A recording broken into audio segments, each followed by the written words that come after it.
If you've ever wondered why good things sometimes feel harder to accept than bad ones, why comfort can feel more threatening than chaos, keep watching.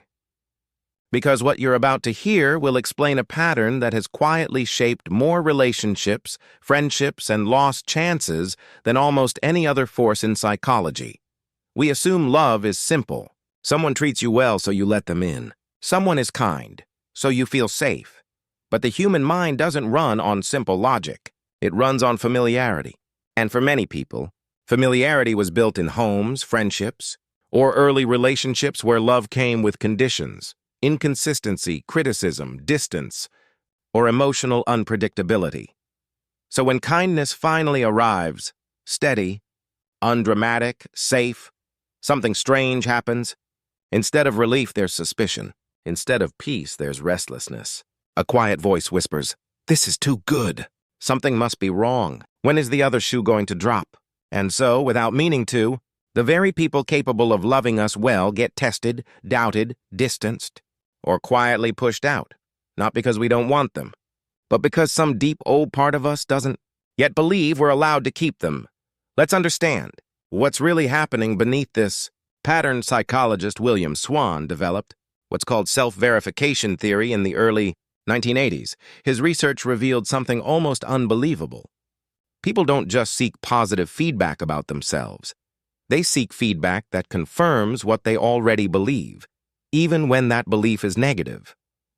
Swan's studies found that people with negative self-views often prefer partners who see them unfavorably, because it feels more consistent, more predictable, more true, even when a kinder evaluation is available. In long-term relationships, this pattern intensifies. People with low self-worth sometimes withdraw specifically from partners who evaluate them too positively, because the compliment doesn't match the internal script. In other words, if you grew up believing, even quietly, even unconsciously, that you were too much, not enough, or hard to love, then a person who loves you easily can feel like they must be missing something. Their kindness doesn't fit the story, and the mind, uncomfortable with a plot twist, sometimes tries to rewrite the ending back to something familiar. Now layer in attachment theory. Researchers Cindy Hazan and Philip Shaver, in their landmark 1987 study, showed that the same attachment system that bonds an infant to a caregiver continues shaping how adults form romantic relationships. If early caregiving was inconsistent, warm sometimes, distant other times, the nervous system doesn't just remember this. It expects it going forward. Predictable love can therefore feel oddly foreign to a person whose earliest template for love was unpredictable. This is not weakness. This is architecture, built early without your permission, and quietly running in the background of every relationship you've ever had. Picture a woman named Amara.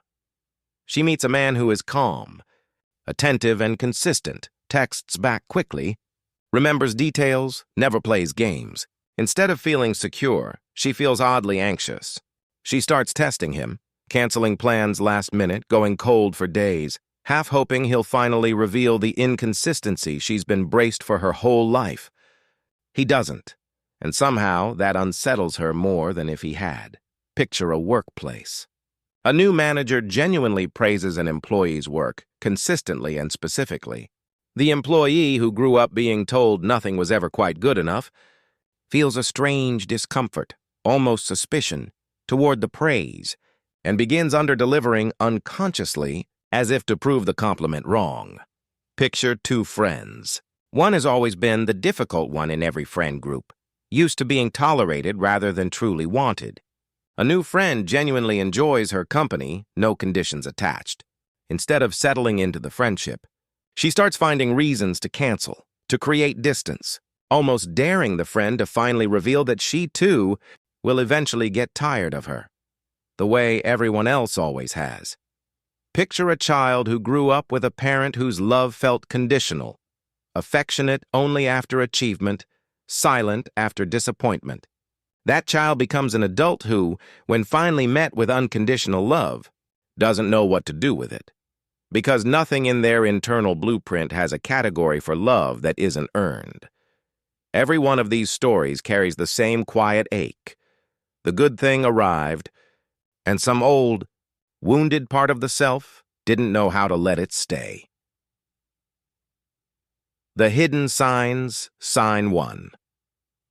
Testing behavior, creating small conflicts, going quiet, or acting distant, specifically toward people who are treating you well, almost as if searching for proof they'll eventually mistreat you too. Unconsciously, this is a way of controlling the timing of an expected disappointment, rather than being blindsided by it later. This connects to attachment theory's concept of the internal working model. Hazan and Shaver's research showed that early relational expectations don't just fade with new evidence. They actively shape how new relationships are perceived and, at times, provoked. Sarah Freder, canceling plans and going cold, not because she wants distance, but because she's testing whether the calm will hold. The partner, confused by behavior that doesn't match the relationship's reality, either grows distant themselves, confirming the fear, or stays anyway, leaving the tester quietly stunned that safety was actually real all along. Sign 2. Discomfort, with consistent praise, feeling suspicious, restless, or even irritated when receiving genuine, repeated praise or appreciation, self-verification. Theory suggests that praise inconsistent with someone's internal self-concept creates dissonance. Rather than joy, the compliment simply doesn't fit the existing story. Swan's research found that even people with high self-esteem can withdraw from partners who evaluate them in an exceptionally positive way if that evaluation feels disconnected from how they privately see themselves. The employee who begins underperforming almost unconsciously after receiving praise that doesn't match a lifelong internal script of never quite good enough, genuine recognition gets quietly rejected. And the very affirmation someone has always needed becomes the thing they instinctively deflect. Sign 3. Preemptive withdrawal from safety pulling, away from a friendship or relationship specifically once it starts to feel stable and secure. For someone whose early relationships taught them that closeness eventually leads to disappointment, stability itself can trigger anticipatory anxiety rather than comfort. This reflects the anxious-avoidant dynamic described in attachment research. Safety, when it hasn't been the norm, can register as suspicious rather than soothing, prompting withdrawal as a protective measure. The friend who starts finding reasons to cancel plans right as a new friendship deepens, not from disinterest, but from an old, learned expectation that closeness never lasts. The very friendships capable of healing old wounds get abandoned before they have the chance to. Sign 4. Recreating the familiar. Pain repeatedly choosing partners, friends, or situations that echo the emotional tone of a difficult childhood dynamic, even while consciously wanting something different. The nervous system often mistakes familiar for safe, even when familiar was actually painful, because familiar patterns are at least predictable. Hazan and Shaver's continuity hypothesis found that childhood attachment patterns correlate strongly with adult relationship choices, suggesting the blueprint formed early doesn't simply disappear. It quietly guides selection, often outside conscious awareness. The adult raised by a conditionally affectionate parent who, without realizing it, keeps choosing partners who offer that same conditional warmth, because it feels strangely like home. The chance for something genuinely different keeps getting overlooked in favor of something painfully, achingly recognizable. Sign 5. Sabotaging right before the happy ending, ending relationships, quitting opportunities, or creating distance right at the moment things are going unusually well. Sustained positive experiences that don't match a person's internal narrative can create such significant psychological dissonance that ending the situation, paradoxically, feels like relief.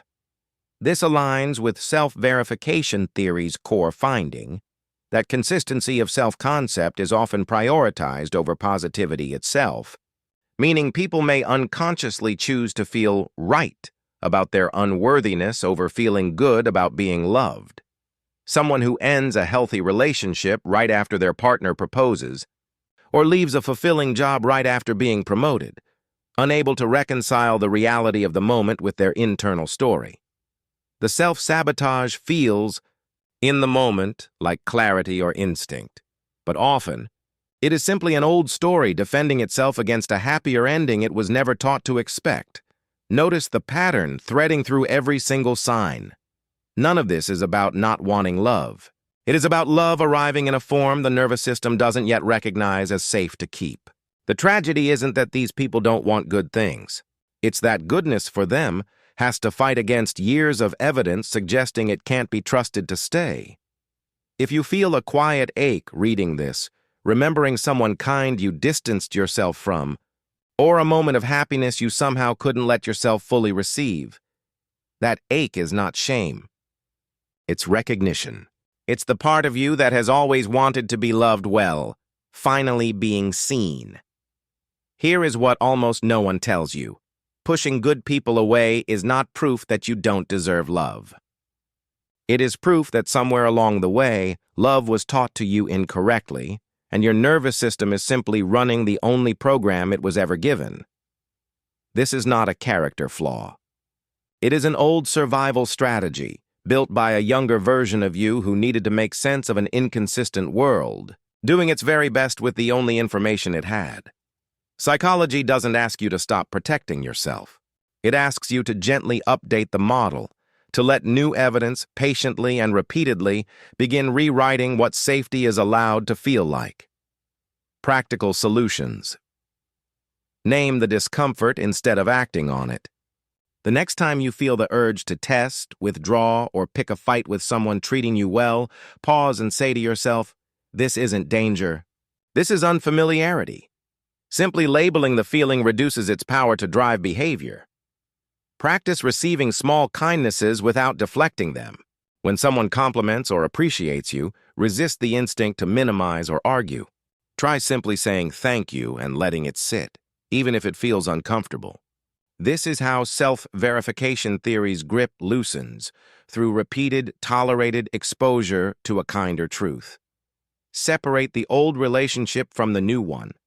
Ask yourself directly, is this person from my past, or is this the person actually in front of me? Since attachment expectations run largely unconsciously, this simple question interrupts the automatic pattern-matching process. Slow down big decisions made during peak happiness or peak anxiety. If you notice the urge to end something right after it goes unusually well, treat that urge as data, not instruction.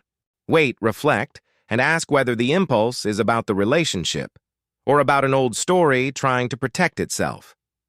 Choose one safe relationship to practice consistency in. You don't need to fix every relationship pattern at once. Choose one person you trust and practice staying present, especially when things are calm. Training your nervous system slowly. That calm doesn't have to mean waiting for disaster. Maybe you were never actually afraid of love. Maybe you were only ever afraid of losing it. So deeply. So early that some part of you decided it was safer to let go first, on your own terms, than to be surprised by an ending you couldn't control. But here is the quiet, hopeful truth underneath all of this. A nervous system that learned to expect pain can also learn, slowly, patiently, to expect peace.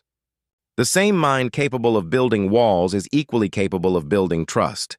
It just needs enough gentle, repeated evidence that this time staying is safe. Love, real love, is not a test to be passed or a story to be defended. It is a door that keeps opening, quietly, patiently, for as long as you need, waiting without judgment, for the moment you finally believe you're allowed to walk through it and stay. You are not too much. You were simply taught too early that you might be, and that lesson, like any other, can be unlearned. If this video described someone you once pushed away, or a kindness you're still learning how to receive, you're not alone in this feeling.